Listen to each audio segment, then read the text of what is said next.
August the 3rd. It was just one day One of day. the summer? Yeah, we could go out there, but you know, you wasn't welcome. They would, you know, they would tolerate you, but you really just wasn't welcome, you know. But that day, August the 3rd, was the Elks night there, and that's when the Elks came out, and they were in full uniform. They wore their tassels and their hats and their white coats and black trousers. And that was just their day, you know.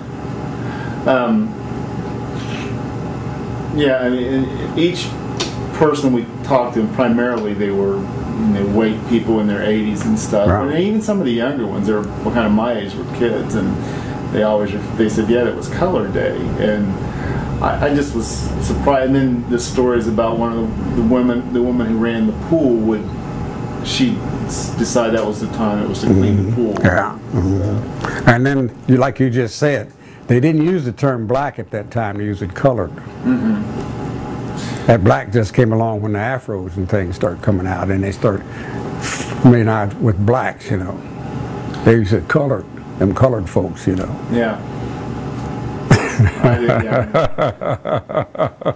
Well, that's not the only word they've used. Oh yeah, they've used some derogatory remarks, and there's been some fights over it, and everything, you know.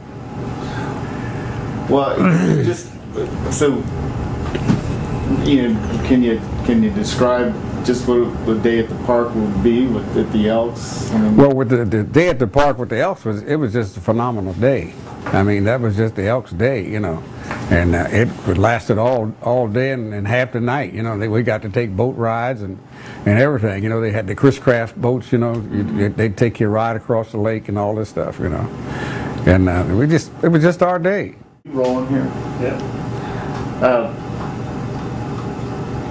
Licking County. I mean, how did you feel going into into Buckeye Lake or into that area? You had to be careful, because the sheriff out there would write you a ticket, and you know, you just had to be on your P's and Q's.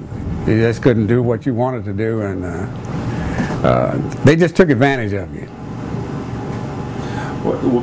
We talked to a few of the actually sons of the people that had booths there, and they were on that day. They said it was always a big crowd. Yeah, and they made a lot of money. That was probably one of the best days they had, because there was nothing else for us to do, and so we took advantage of that day. Would black folks come from all over? All over, not just Columbus. I mean, all over the state of Ohio, every place. Well, not only the state of Ohio. It was just the Elks Day. You know, Elks are everywhere. You know, and they would always come to participate and help share that day. It was more like a convention.